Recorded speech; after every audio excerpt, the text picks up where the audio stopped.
ప్రభు నందు ప్రియ పరిశుద్ధ దేవుని కుమారులారా, దేవుని కుమార్తెలారా, యేసుక్రీస్తు నామములో మీ అందరికీ వందనాలు, దేవునికి స్తోత్రాలు.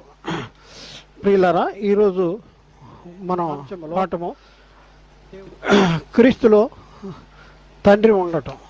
క్రీస్తులో తండ్రి ఉండటం.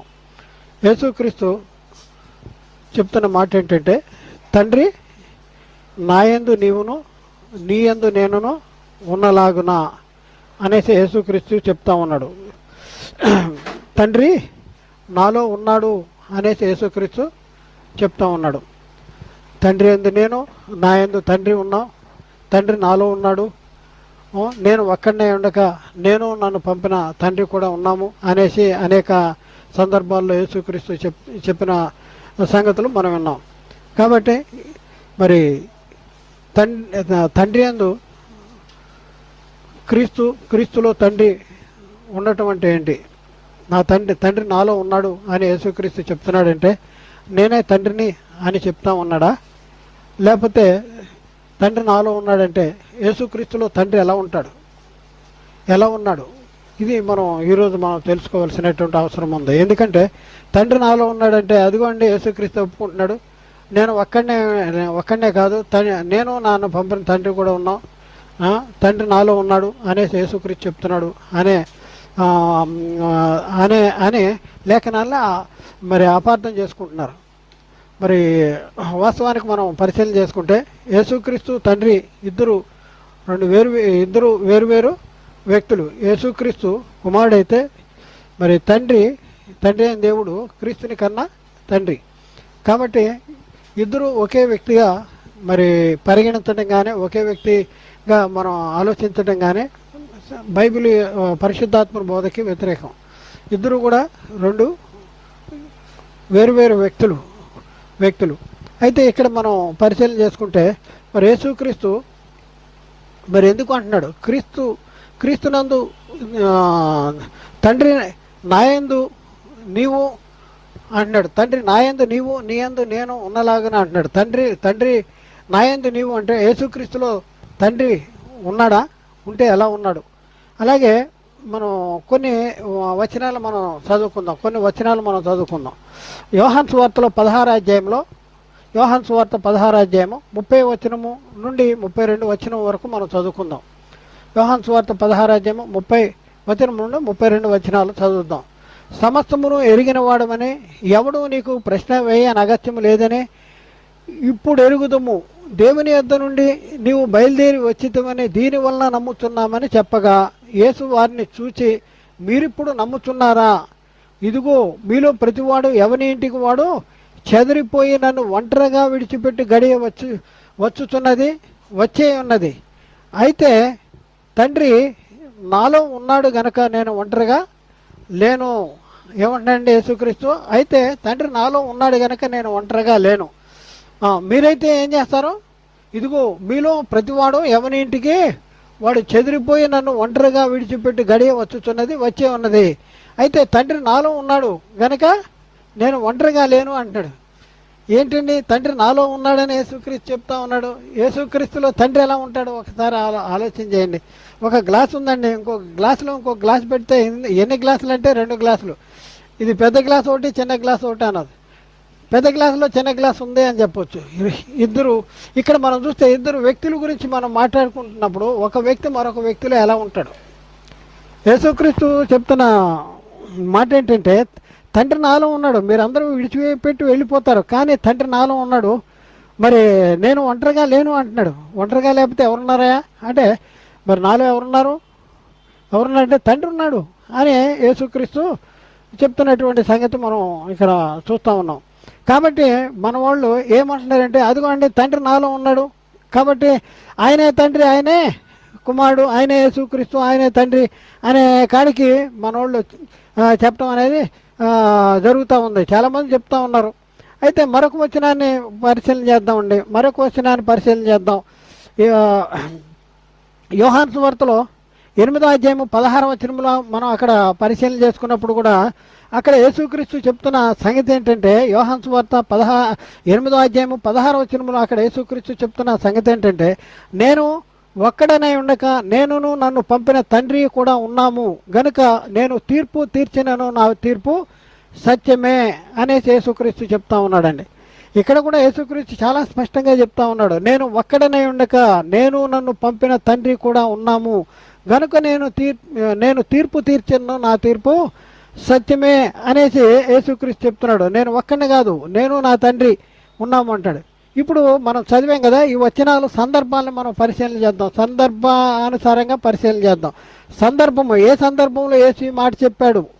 యోహాను సువార్త 8వ అధ్యాయం 12 వచనం కాడి నుంచి 16వ వచనం వరకు చదువుదాం. యోహాను సువార్త 8వ అధ్యాయం 12వ వచనం నుంచి 16వ వచనం మనం పైన చదువుకున్నాం కదా, 2 వచనాలు. ఆ 2 వచనాలు ఏ ఏ సందర్భాల్లో యేసుక్రీస్తు మాట్లాడవలసి వచ్చింది అనేసి ఆ వచనాలు మనం ఒకసారి పరిశీలన చేద్దామండి.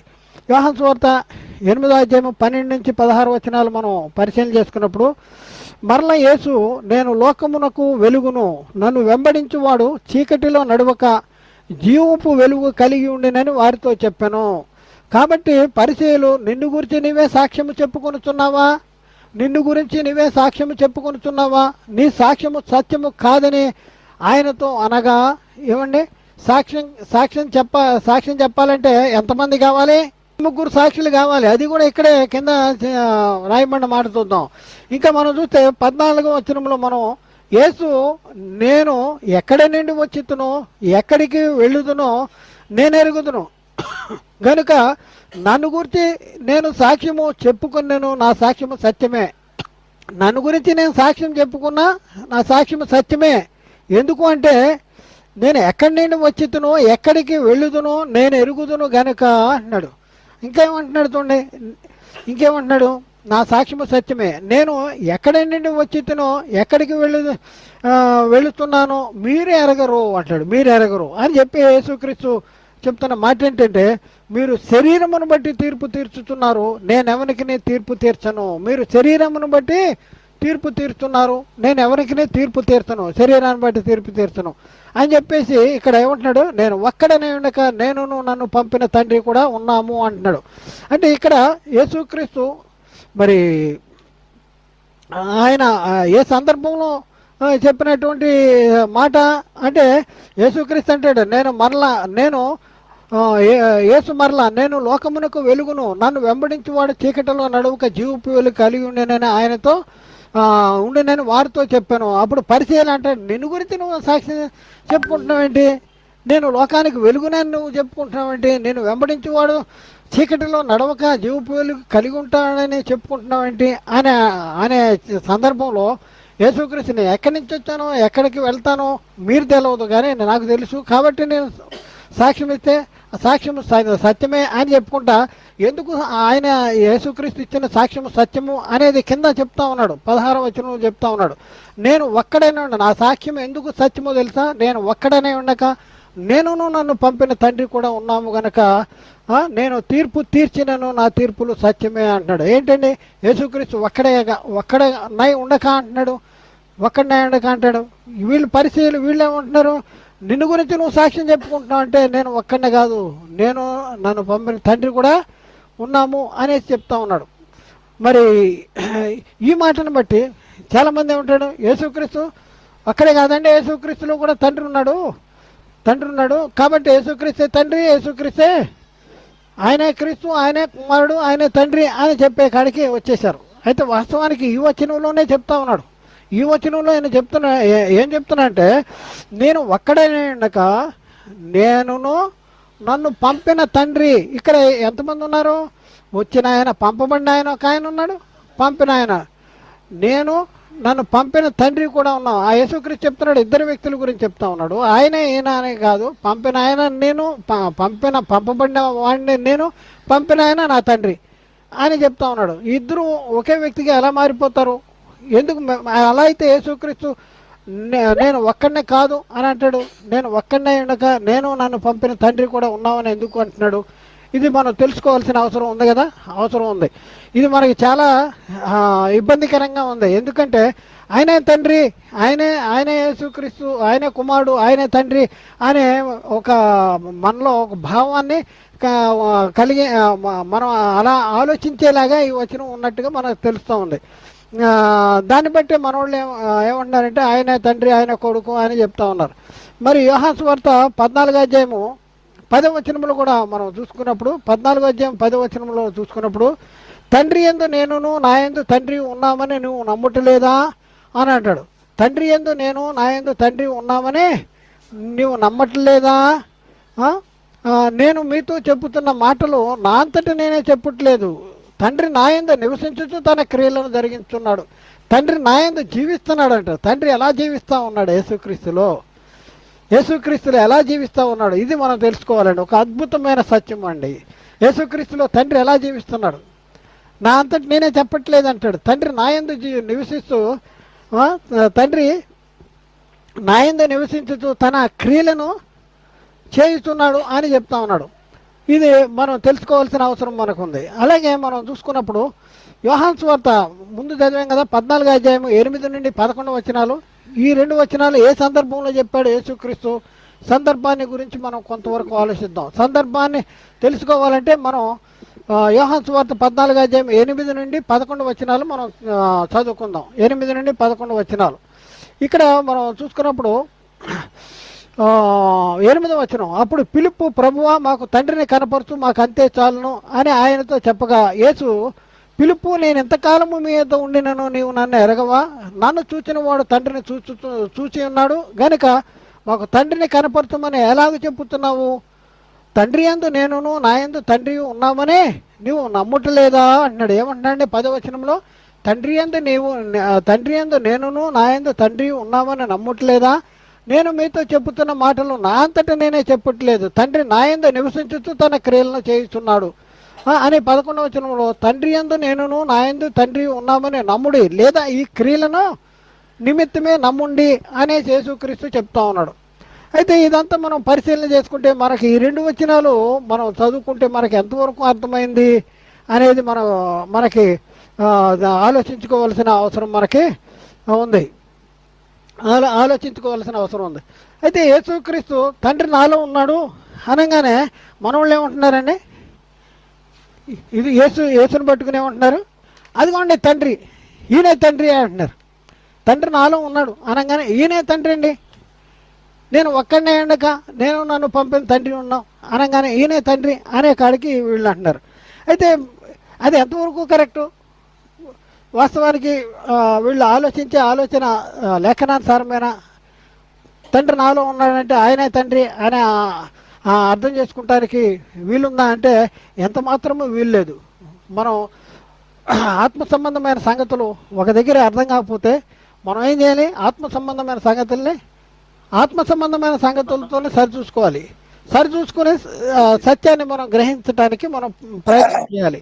అయితే ఇక్కడ మనం గమనిస్తే యేసుక్రీస్తు తండ్రి నాలో ఉన్నాడు అని చెప్పగానే యేసుక్రీస్తే తండ్రి అని చెప్పేటటువంటి మనము మరి లేఖనాల్లో అపోస్తలుడైన పౌలు చెప్తున్న మాటను మనం ఒకసారి పరిశీలన చేద్దాం. గల్తీ పత్రిక 2వ అధ్యాయము 20వ వచనంలో, గల్తీ పత్రిక 2వ అధ్యాయము 20వ వచనంలో అక్కడ మనం పరిశీలన చేసుకుంటే అక్కడ ఏమనుందంటే అపోస్తలుడైన పౌలు చెప్తా ఉన్నాడు, నేను క్రీస్తుతో కూడా సిలువ వేయబడి ఉన్నాను, ఇకను జీవించువాడను నేను కాను, క్రీస్తే నా యందు జీవించుతున్నాడు. ఎవరు జీవిస్తున్నాడని చెప్తున్నాడండి పౌలు? క్రీస్తే నా యందు జీవిస్తున్నాను, జీవించేది నేను కాదు, క్రీస్తే నా యందు జీవించుతున్నాడు.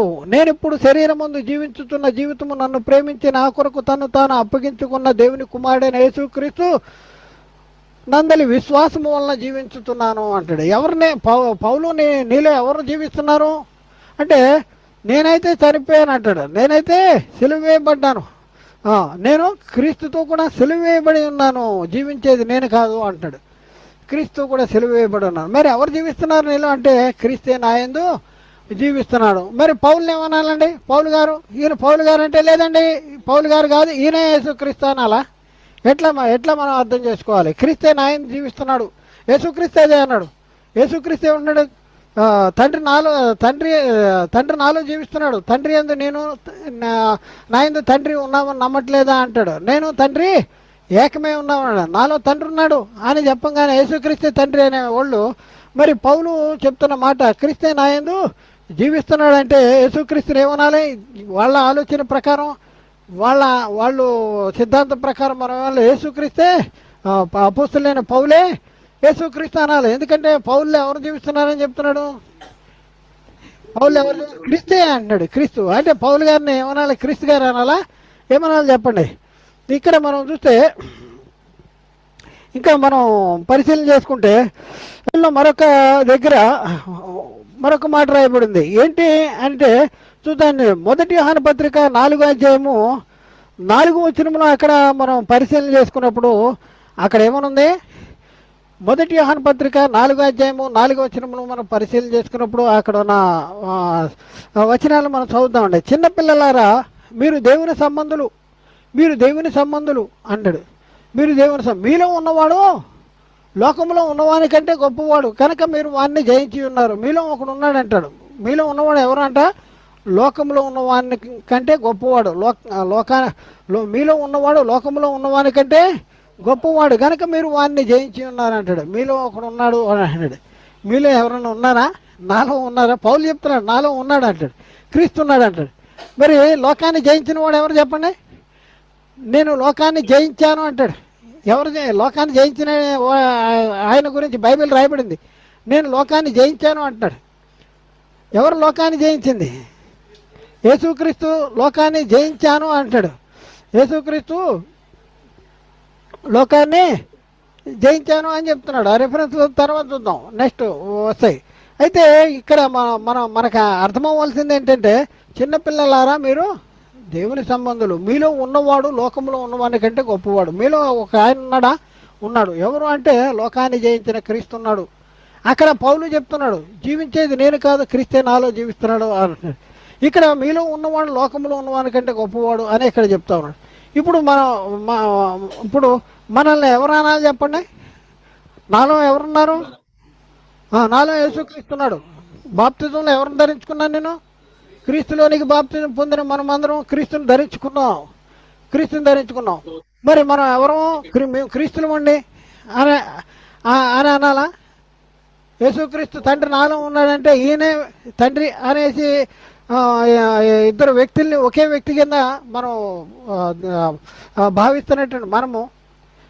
పౌలు నాలో క్రీస్తున్నాడు, జీవించేది నేను కాదు క్రీస్తే నాలో జీవిస్తున్నాడు అంటే పౌలుని క్రీస్తు అనాలా? ఎట్లా మనం ఎలా అర్థం చేసుకోవాలి? బైబిల్ ఎలా అర్థం చేసుకోవాలి? చూడండి, అందుకనే మనం చెప్తున్న సంగతి ఏంటంటే, లేఖనాలని ఎక్కడికక్కడ అర్థం చేసుకుంటానికి ప్రయత్నం చేయొద్దు. యేసుక్రీస్తు నేను దేవుడు నన్ను నేను దేవుని కుమారుని అని చెప్పిన యేసుక్రీస్తు నేనే తండ్రిని అని చెప్తాడా అండి? మనల్నే చెప్తా ఉన్నాడు, మన విషయంలో చెప్తా ఉన్నాడు. మీ మాట అవునంటే అవును, కాదంటే కాదు అని ఉండవలను, వీటికి మించినది దుష్టు నుండి కలిగింది అని చెప్పిన యేసుక్రీస్తే నేనే తండ్రిని నేనే కొడుకుని అని యేసుక్రీస్తు చెప్తాడండి. అలాగే పరిశుద్ధాత్ముడు కూడా చెప్తాడండి. పరిశుద్ధాత్ముడు బోధ అవునని చెప్పి కాదన్నట్టుకుంటుందా? మరి మనం పౌలు పౌలు ఒకసారి పరిశీలిస్తే మేము మీకు ప్రకటించిన 2 కొరింథీ 1:18 చూద్దాం. చూడండి, ఇక్కడ ఏమంటున్నాడు? దేవుడు నమ్మతగిన వాడు గనక మేము మీకు ఇచ్చిన వాక్యము మేము మీకు చెప్పిన వాక్యము అవునని చెప్పి కాదన్నట్టుగా ఉండలేదంటే, మేము మీకు చెప్పిన వాక్యము అవునని చెప్పి కాదన్నట్టుగా లేదు.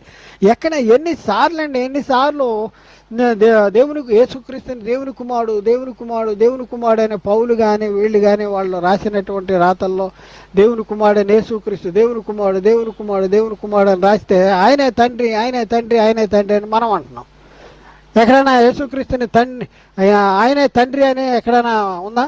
యేసుక్రీస్తు యొక్క తండ్రి అయినా దేవుడు స్తుతించబడుగాక, యేసుక్రీస్తు యొక్క తండ్రి అయిన దేవుడు స్తుతించబడుగాక. ఎక్కడ మనం చూసినా కూడా యేసుక్రీస్తు దేవుని కుమారుడుగాను, మరి తండ్రి అందరికీ తండ్రి అయిన దేవుణ్ణి అందరికీ తండ్రి అయిన దేవుణ్ణి తండ్రిగాను, మరి చూపించినట్లు మనం చూస్తూ ఉన్నాం. అయితే వాస్తవానికి మనం పరిశీలన చేసుకుంటే మరి యేసుక్రీస్తు యేసులో దేవుడు మరి నాలో ఉన్నాడు అని ఎందుకు చెప్తా ఉన్నాడు? నాలో నాలో తండ్రి ఉన్నాడు అనేసి యేసుక్రీస్తు ఎందుకు చెప్తున్నాడు? అయితే ఇప్పుడు మనం ప్రశ్న వేసుకుందాం. యేసులో దేవుడు ఎప్పుడు నిలిచి ఉండను? యేసులో దేవుడు ఎప్పుడు నిలిచి ఉంటాడు? యేసునందు దేవుడు ఎలా జీవిస్తూ ఉంటాడు? ఏసే తండ్రి అయిన దేవుడా? చూడండి, యేసులో దేవుడు ఎప్పుడు నిలిచి ఉంటాడు? ఎందుకన్నాడు? తండ్రి నాలో ఉన్నాడు అని అన్నాడు కదా.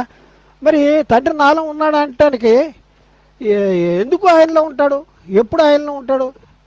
తండ్రిలో ఎలా ఉంటాడు? తండ్రిలో ఒక వ్యక్తిగా ఉంటాడా, లేకపోతే ఎలా ఉంటాడు? బైబిల్ టు బైబిల్ మనం పరిశీలన చేయాలి. బైబిల్ పరిశీలన ఆత్మ సంబంధమైన సంగతులతో సరిచూసుకోవలసినటువంటి అవసరం ఉంది. అయితే ఇక్కడ మనం చూస్తే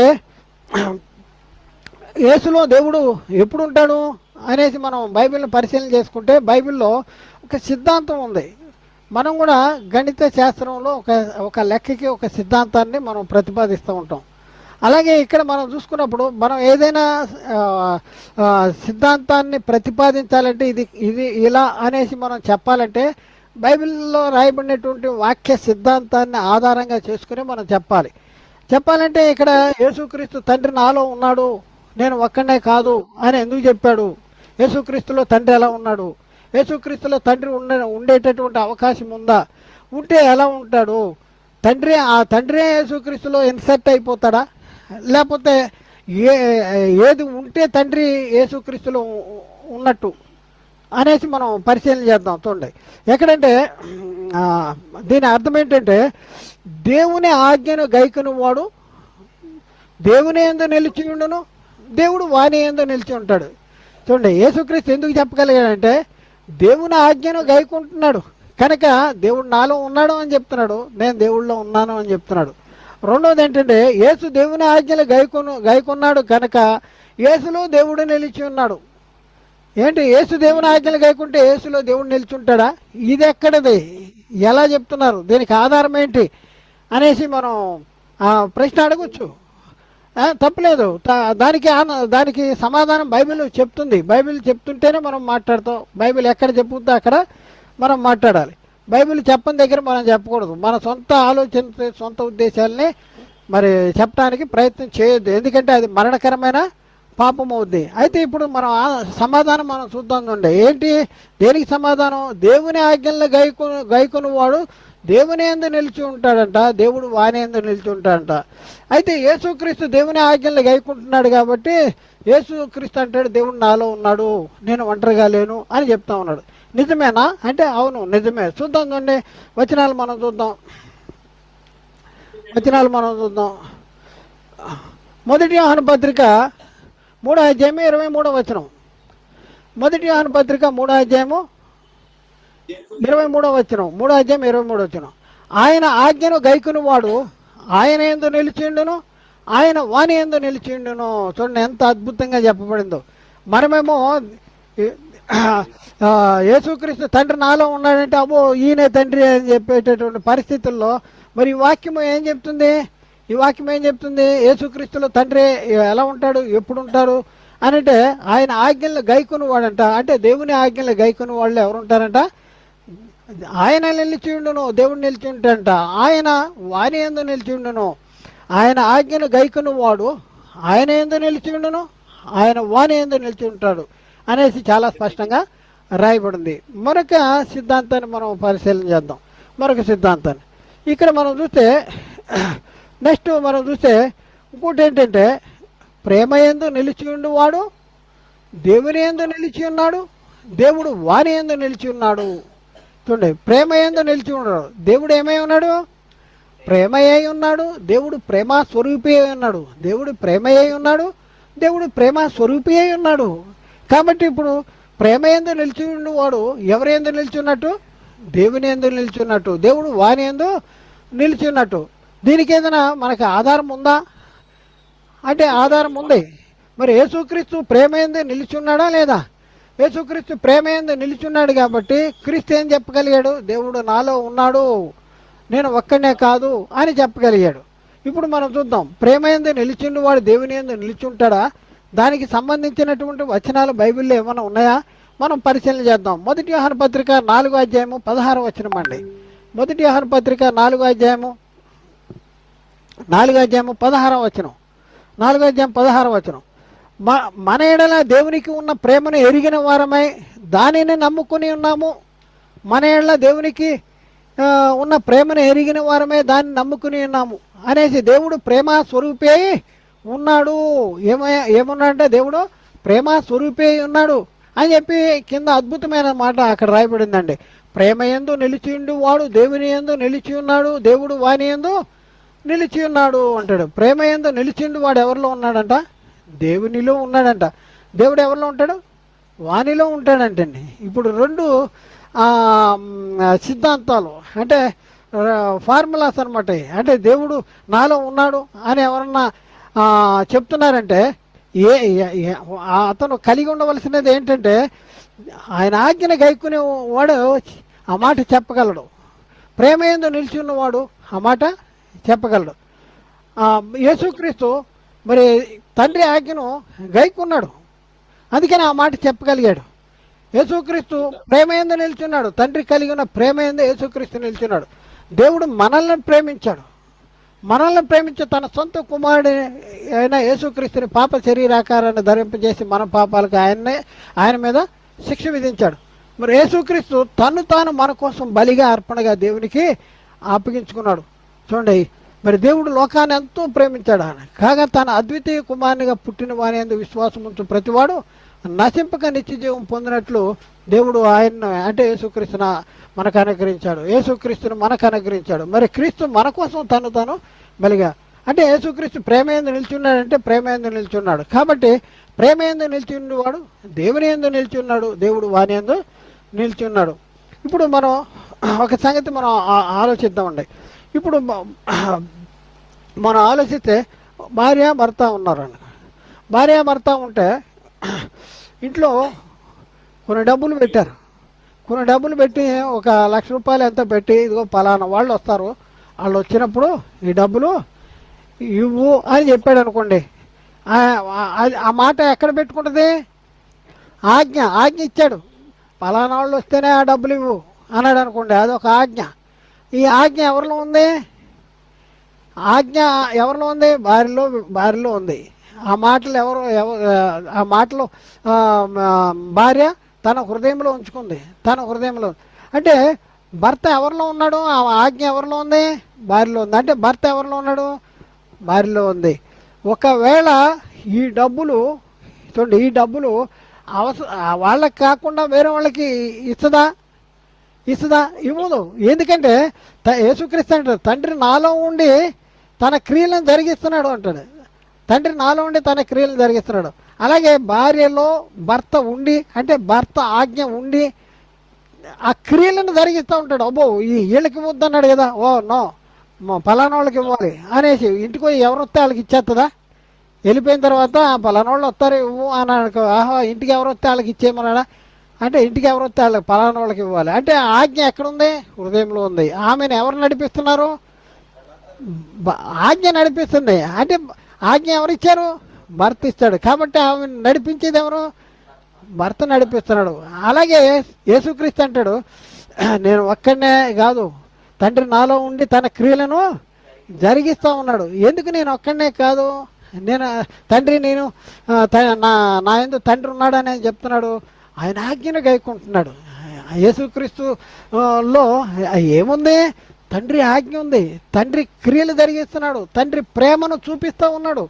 తండ్రి ప్రేమ యందు నిలిచి ఉన్నాడు, ఆజ్ఞలో నిలిచి ఉన్నాడు. అందుకని ఆ మాట చెప్పగలుగుతున్నాడు. ఆ మాట మరి ఇంకా మనం చూసుకుంటే మరి యేసుక్రీస్తు మరి తండ్రి ఆజ్ఞలను గైకున్నాడు అంటే గైకున్నాడు. యేసుక్రీస్తు తండ్రి ఆజ్ఞల్లో గైకొనుట అనే దాని గురించి సైడ్ హెడ్డింగ్ పెట్టి 3వ పాయింట్గా సైడ్ హెడ్డింగ్ పెట్టి దాన్ని నేర్చుకుందాం. యేసుక్రీస్తు తండ్రి ఆజ్ఞను గైకొనుట.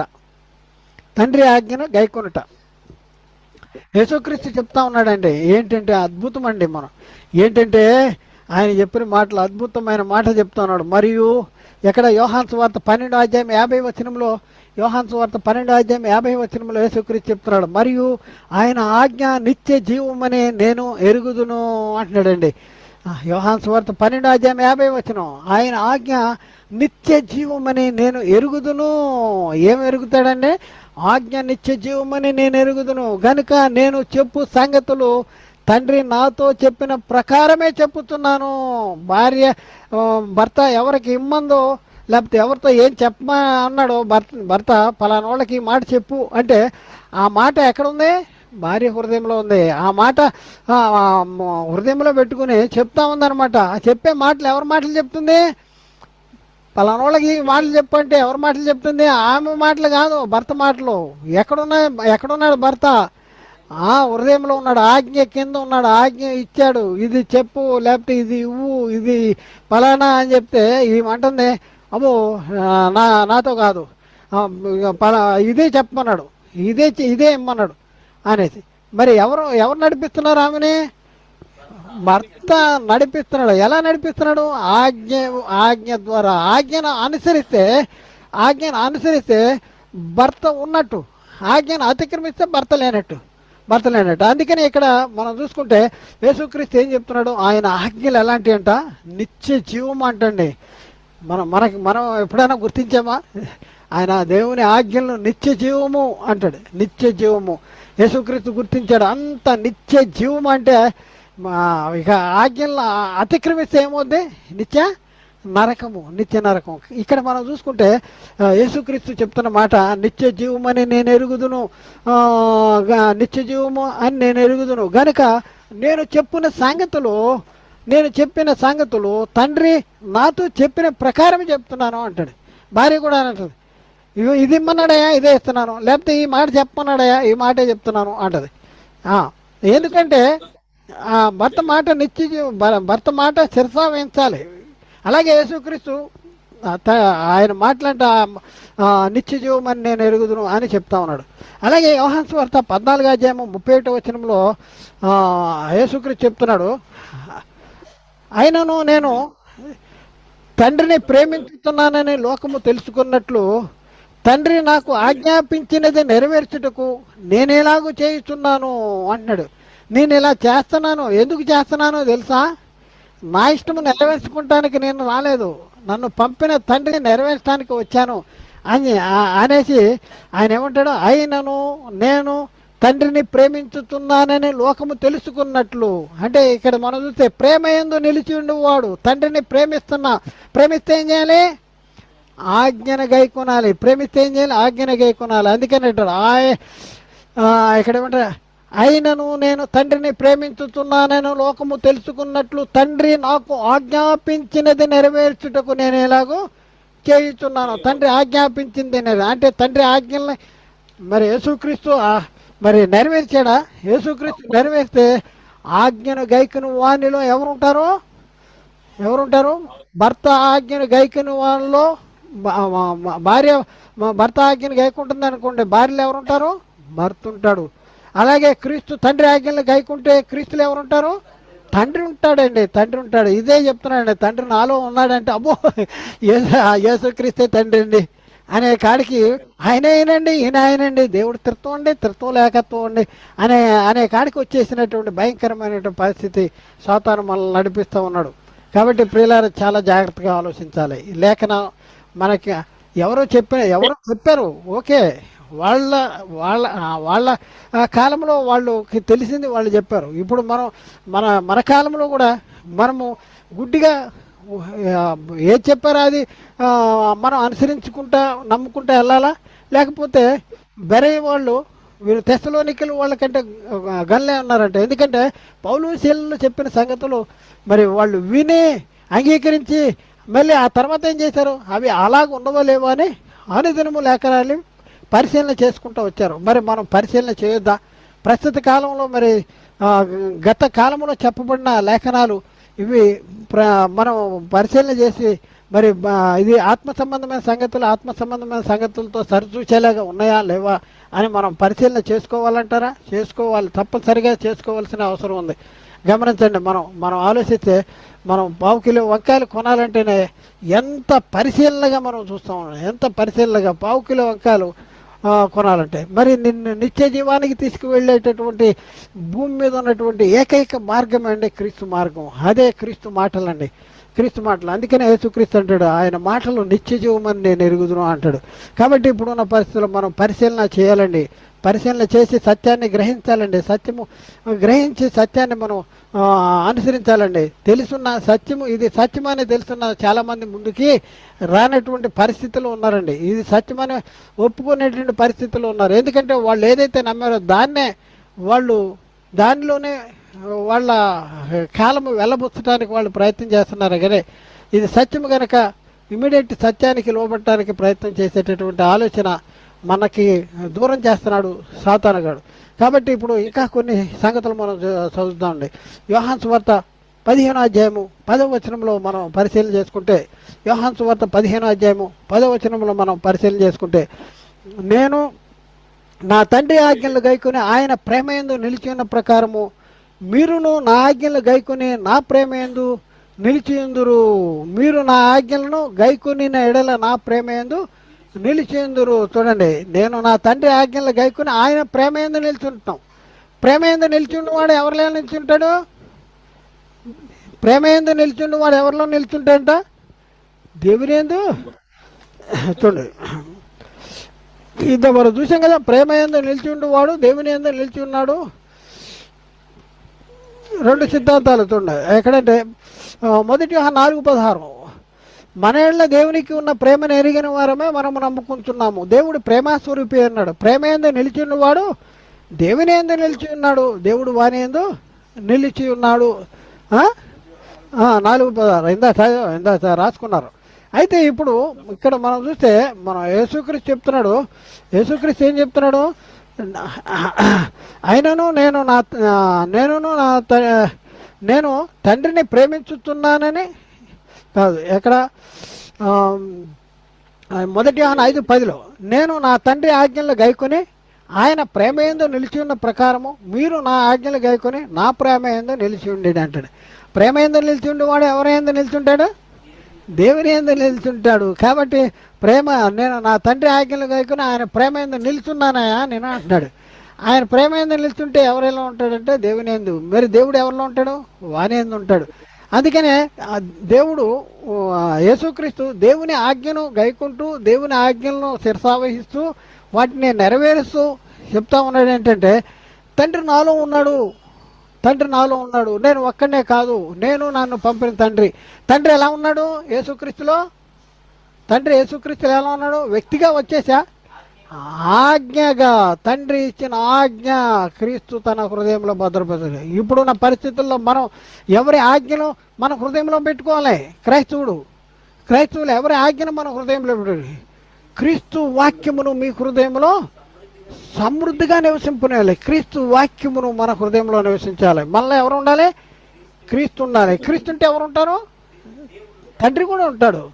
యేసుక్రీస్తు ఉంటే తండ్రి కూడా ఉంటాడు. ఇంకా కొన్ని మాటలు మనం చూద్దాం. యోహాను సువార్త 14వ అధ్యాయము 10-11 వచనాలు. యోహాను సువార్త 14వ అధ్యాయము 10-11 వచనాలు అక్కడ మనం చూద్దాం. అక్కడ చూడండి, యేసుక్రీస్తు చెప్తున్నాడు, తండ్రి యందు నేనును నా యందు తండ్రియు ఉన్నామని నీవు నమ్ముటలేదా?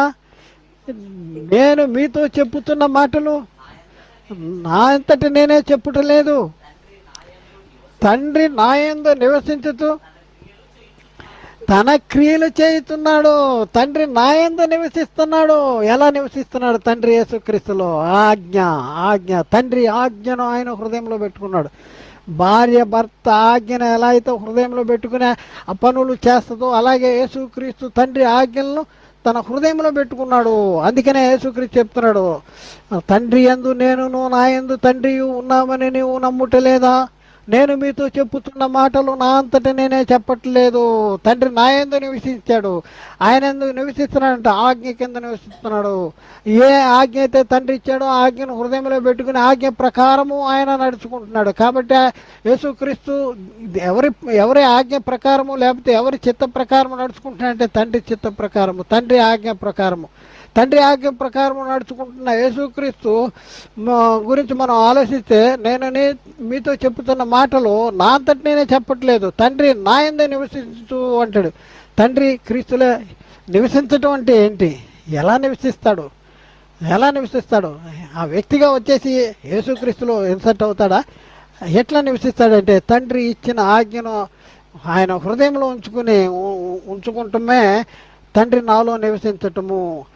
తండ్రి నాయందు నివసించుతూ తన క్రియలను ఈ ఆజ్ఞ అనుసారంగా ఆయన జీవిస్తున్నాడు, తన క్రియలను జరిగించుతున్నాడు. ఆయన చెప్పి 11వ వచనంలో, తండ్రి యందు నేనును నా యందు తండ్రి ఉన్నామని నమ్ముడి, లేదా ఈ క్రియల నిమిత్తమే నన్ను నమ్ముడి. ఈ క్రియలు, నేను చేసే క్రియలు ఉన్నాయా, నా క్రియలు కాదే, తండ్రి క్రియలు మీకు చూపిస్తున్నాను, తండ్రి క్రియలు చూపిస్తూ ఉన్నాను. ఆ క్రియల నిమిత్తమే నమ్మండి. ఆ క్రియలు ఎవరే అంటే తండ్రి అని అంటాడు. తండ్రి యందు నేను నా యందు తండ్రి ఉన్నామని నమ్మండి అంటున్నాడు. కాబట్టి ప్రియులారా, చాలా జాగ్రత్తగా ఆలోచించాలి. ఇది చాలా మరి ఆత్మ సంబంధమైన సంగతులతో పరిశీలన చేసుకుంటేనే మనకి అర్థమవుద్ది. కానీ లౌకిక సంబంధంగా, భౌతిక సంబంధంగా, ప్రకృతి సంబంధంగా బైబిల్ని ఒక నవల పుస్తకం లాగా లేకపోతే ఇంకొక పుస్తకం లాగా చదివితే బైబిల్ అర్థమవుదు. ఆత్మ సంబంధమైన సంగతులను మనం గ్రహించలేము.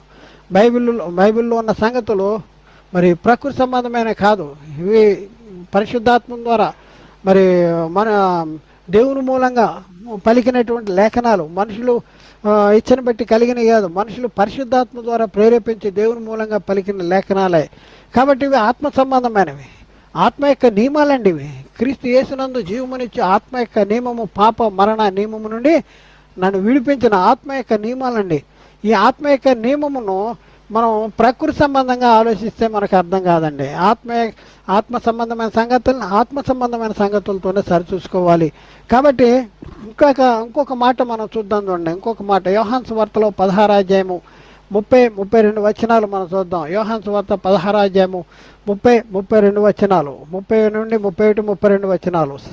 ఇక్కడ చెప్తున్నాడు, సమస్తమును ఎరిగిన వాడవని ఎవడును నీకు ప్రశ్న వేయని అగత్యము లేదని ఇప్పుడు ఎరుగుదుము అంటాడు. వీళ్ళు ఏమన్నారండి? సమస్తమును నీవు ఎరిగిన వాడవు, ఎవడు కూడా నీకు ప్రశ్న వేయని అగత్యము లేదు అని ఇప్పుడు ఎరుగుదుము అనేసి వీళ్ళు చెప్తా ఉన్నారు. చెప్తా ఉంటే అక్కడ ఇంకా ఎరుగుదుము, దేవుని యొద్ద నుండి నీవు బయలుదేరి వచ్చితమని దీనివల్ల నమ్ముతున్నామని చెప్పగా యేసుక్రీస్తు అంటున్నాడు, యేసు వాణిని చూచి మీరిప్పుడు నమ్ముతున్నారా? ఇదిగో మీలో ప్రతివాడు ఎవని ఇంటికి వాడు చెదిరిపోయి గడియ వచ్చే ఉన్నది. అయితే తండ్రి నాలో ఉన్నాడు గనక నేను ఒంటరిగా లేను. తండ్రి నాలో ఉన్నాడంటే ఎలా ఉన్నాడండి? ఎలా ఉన్నాడు?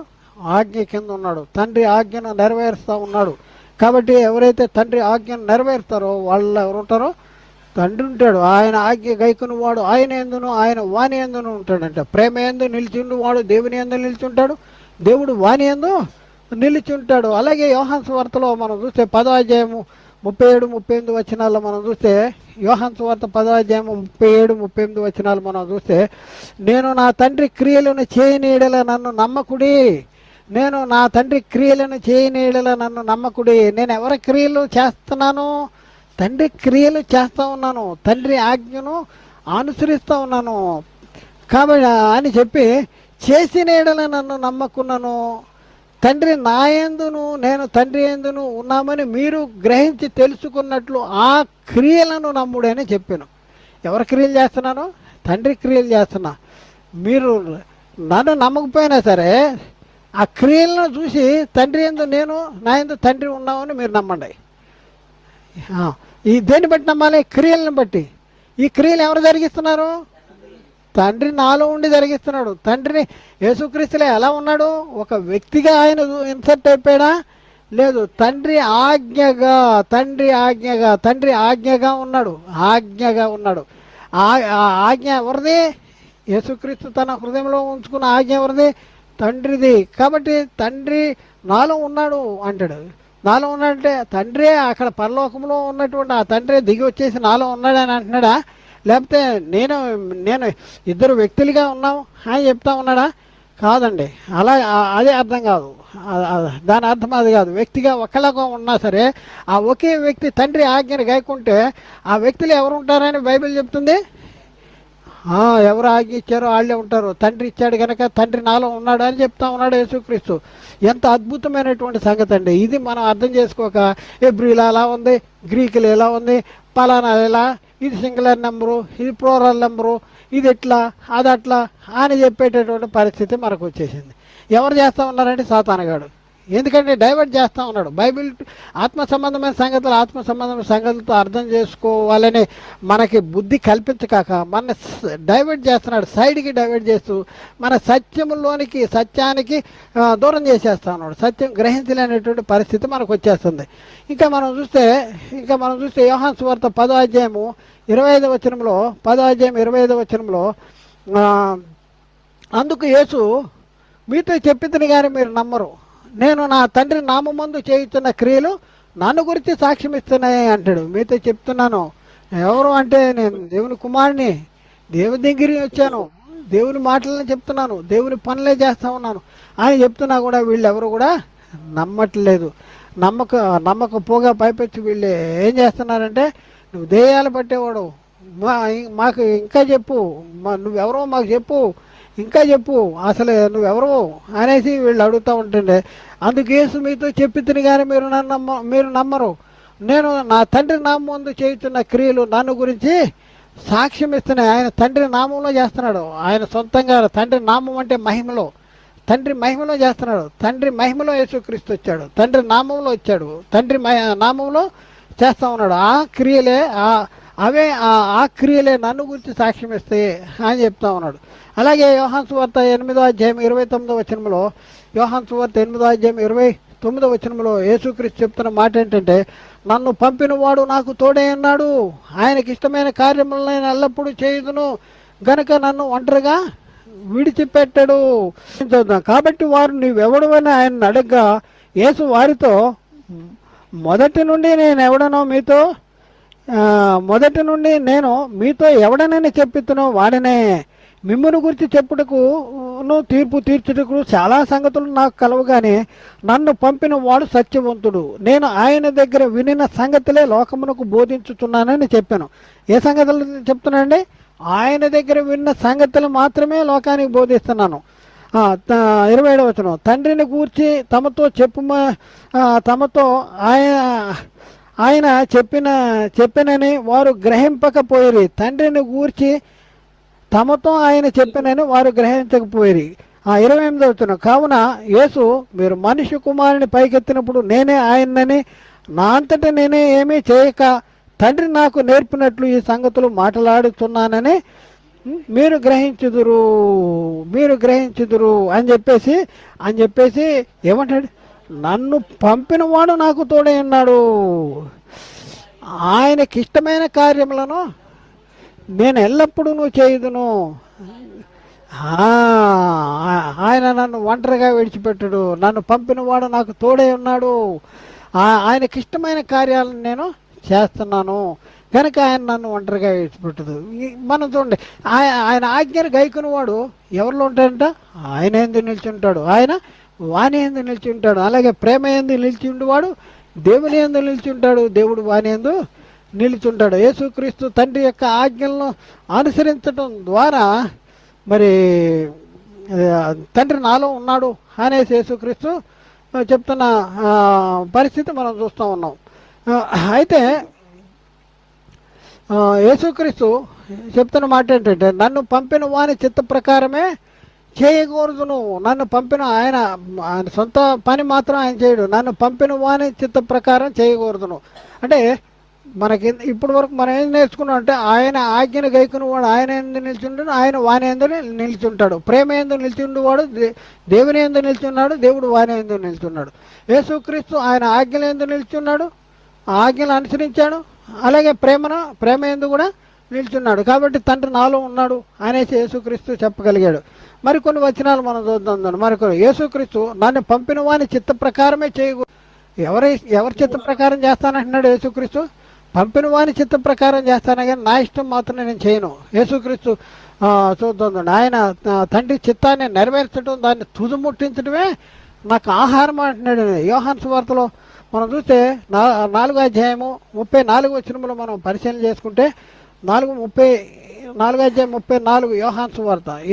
యేసుక్రీస్తు అంటాడు, యేసు వారిని చూచి నన్ను పంపిన వాని చిత్తము నెరవేర్చిటియు ఆయన పని తుదముట్టించిటియు నాకు ఆహారమై ఉన్నది అంటాడు. నన్ను పంపిన వాని చిత్తము నెరవేర్చిటియు ఆయన పని తుదముట్టించటమే నాకు ఆహారం అనేసి యేసుక్రీస్తు చెప్తా ఉన్నాడు. అంటే ఆయన పని చేయాలి, ఆయన పని పంపిన వాని చిత్తము నెరవేర్చాలి, ఆయన పని తుదముట్టించాలి అంటాడు. చూడండి, ఆయన చిత్తాన్ని నెరవేర్చాలి అంటే ఆయన ఆజ్ఞను నెరవేర్చాలంటాడు. అలాగే యోహాను సువార్తలో మనం చూసుకున్నప్పుడు 5వ అధ్యాయం 30వ వచనంలో, యోహాను సువార్త 5వ అధ్యాయం 30వ వచనంలో అక్కడ మనం చూస్తే నా అంతటి నేనే ఏమీ చేయలేను, నేను విన్నట్లుగా తీర్పు తీర్చుతున్నాను, నన్ను పంపిన వాని చిత్తమే చేయకూడదును కానీ నా ఇష్ట ప్రకారం నేను చేయకూడను గనుక నా తీర్పులు న్యాయమే అంటున్నాడు. ఎవరి చిత్త ప్రకారం చేస్తున్నాడంటేనే నన్ను పంపిన వాని చిత్త ప్రకారమే చేయకూడదును, నా అంతటి నేనే ఏమీ చేయను, నేను వినున్నట్లుగా తీర్పు తీర్చున్నాను కనుక నా తీర్పులు న్యాయమే అంటున్నాడండి. ఎవరి చిత్త ప్రకారం చేస్తున్నాడు యేసుక్రీస్తు? ఒక్కసారి ఆలోచించండి. తండ్రి చిత్తాన్ని జరిగిస్తున్నాడు, తండ్రి ఆజ్ఞలు జరిగిస్తూ ఉన్నాడు, నెరవేరుస్తూ ఉన్నాడు. నెరవేరుస్తూ నాలో ఎవరున్నారంటే తండ్రి ఉన్నాడు అని చెప్తా ఉన్నాడు. అక్కడ ఇందాక మనం చూసాం, క్రిస్టియన్ ఆయందు జీవిస్తున్నాడంటే అర్థమేంటి? యేసుక్రీస్తు ఒక వ్యక్తిగా పౌల్లో ఉంటున్నాడా, లేకపోతే క్రీస్తు యొక్క ఆజ్ఞలను ఆయన అనుసరించడం ద్వారా క్రీస్తు నాలో ఉన్నాడు అని చెప్పగలుగుతున్నాడా? అదండి మనం గ్రహించవలసిన సంగతి. ఇంకా మరొక వచనం 5:36 యోహాను సువార్త 5:36 అయితే యోహాను సాక్ష్యం కంటే నాకు ఎక్కువైన సాక్ష్యం కలదు, అదేమనినా నెరవేర్చుడికే తండ్రి ఏ క్రియలు నాకు ఇచ్చినాడు నేను చేయుచున్న ఆ క్రియలే నన్ను పంపిననే సాక్ష్యం ఇస్తున్నవే అంటాడు. చూడండి, అయితే యోహాను సాక్ష్యం కంటే నాకు ఎక్కువైన సాక్ష్యం ఉంది. ఏంటి అంటే తండ్రి నెరవేర్చడానికి తండ్రి ఏ క్రియలు ఇచ్చి ఉన్నాడో ఆ క్రియలే నన్ను గురించి సాక్ష్యం ఇస్తున్నా. అంటే అదే అడుగుతున్నాడు, మీరు నన్ను నమ్మకపోయినా నేను చేసే ఈ క్రియలను బట్టైనా తండ్రి నన్ను పంపాడు, తండ్రి ఎందు నేను నా ఎందు తండ్రి ఉన్నామని మీరు నమ్మండి అని అన్నాడు. అలాగే యోహాను సువార్త 9వ అధ్యాయము 3-4 వచనాలు మనం చూసుకుంటే యేసుక్రీస్తు చెప్తున్న మాట ఏంటంటే 9వ అధ్యాయం 3-4 వచనాలు, యేసు వీడైనను వీని కన్నవారైనను పాపం చేయలేదు కానీ దేవుని క్రియలు వీనేందు ప్రత్యక్షపరచబట్టుకే వీడు గుడ్డివాడిగా పుట్టినంటాడు. ఎవరి క్రియలు ప్రత్యక్షపరచబడాలండి? దేవుని క్రియలు ప్రత్యక్షపరచబడటానికి వీడు గుడ్డివాడిగా పుట్టాడు. దేవుని క్రియలు ఎవరు చేయాలి ఇక్కడ? ఎవరు చేయాలంటే యేసుక్రీస్తు చేయాలి. దేవుని క్రియలు చేస్తానికి వచ్చాడు. అందుకనే 4వ వచనంలో అంటాడు, పగలున్నంత వరకు నన్ను పంపిన వానే క్రియలు మనము చేయుతుండవలేను అంటాడు. ఏం చెప్తున్నాడంటే పగలు ఉన్నంత వరకు నన్ను పంపిన వాని క్రియలు మనము చేయుతుండవలను. రాత్రి వచ్చుతున్నది, అప్పుడు ఎవడును పని చేయలేడు. కాబట్టి ఎవరి క్రియలు జరిగిస్తూ ఉన్నాడు? యేసుక్రీస్తు తండ్రి క్రియలను జరిగిస్తూ ఉన్నాడు. యేసుక్రీస్తుకి తండ్రి క్రియలను అప్పగించాడా అంటే అప్పగించాడు.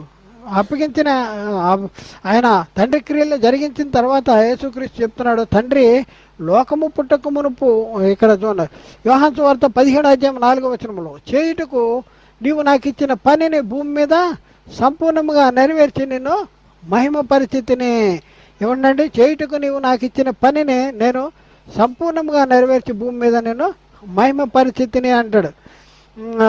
మరి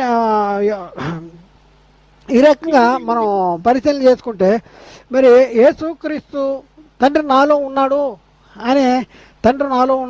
అని చెప్తే మనోళ్ళు ఏమంటున్నారండి? అదిగో యేసుక్రీస్తే తండ్రి అంటాడు, ఆయనే ఈయన అంటాడు.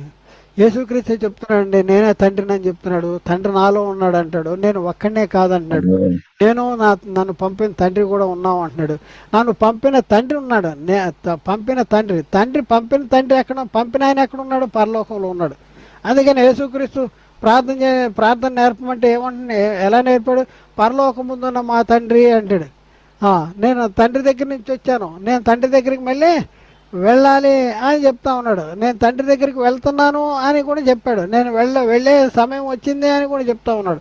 మరి యేసుక్రీస్తులో తండ్రి ఉంటే తండ్రి దగ్గరికి వెళ్తానని ఎందుకు చెప్తాడండి? ఏమైనా డూబు చెప్తాడా ఏంటి అసలు? వాస్తవానికి ఇది అర్థం చేసుకోవాలండి. ఆత్మ సంబంధమైన సంగతులు, ఆత్మ సంబంధమైన సంగతులతో అర్థం చేసుకుంటానికి ప్రయత్నం చేయాలి. ఇది మీకు బైబిల్లో ఉన్న సంగతులను ఇలా అర్థం చేసుకోవాలి అని చెప్పడానికే కానీ మీకు ఏమి తెలవదని మీకు మేము మీకు అంటే మీకంటే మేము ఎక్కువ జ్ఞానవంతులు అని కానీ మేము ఆ సంగతి మేము ఎప్పుడూ ఆలోచించట్లేదు. మా మా ఉద్దేశం ఏంటంటే ఎవరిని తప్పు పట్టాలని, కించపరచాలని, ఎవరిని మరి ఇది చేయాలని తక్కువగా అంచనా వేయటం కాదు. మీకు కూడా చాలా జ్ఞానం ఉంది. అయితే ఈ జ్ఞానము మీకున్న జ్ఞానము దేవుని చిత్తానుసారంగా మరి ఉండవలసిన అవసరం ఉంది. ఆ పౌలు మరి ఇశ్రాయేలీల గురించి చెప్తాడు. ఏంటంటే ఇశ్రాయేలీలు రక్షణ పొందవలన నా హృదయాభిలాషి వారి విషయమై నేను దేవునికి చేయి ప్రార్థన ఉందంటాడు. వారు దేవుని యందు ఆసక్తి గలవారని నేను వారి గురించి సాక్ష్యం ఇస్తున్నాను. ఆయనను వారికి ఉన్న ఆసక్తి అంట జ్ఞానానుసారమైనది కాదు, దేవుని జ్ఞానానుసారమైనది కాదు. అలాగే మనకున్న ఆసక్తి దేవుని జ్ఞానానుసారంగా లేకపోతే మనకి నిత్య జీవం అనేది దూరం అవుతుందండి. మీకు ఆసక్తి ఉంది, మీకు మీకు మీకు మీకు చాలా తెలుసు, కానీ తెలుసుకోవాల్సింది ఏంటంటే ఆత్మ సంబంధమైన సంగతులతో సరిచూసుకోవాలి.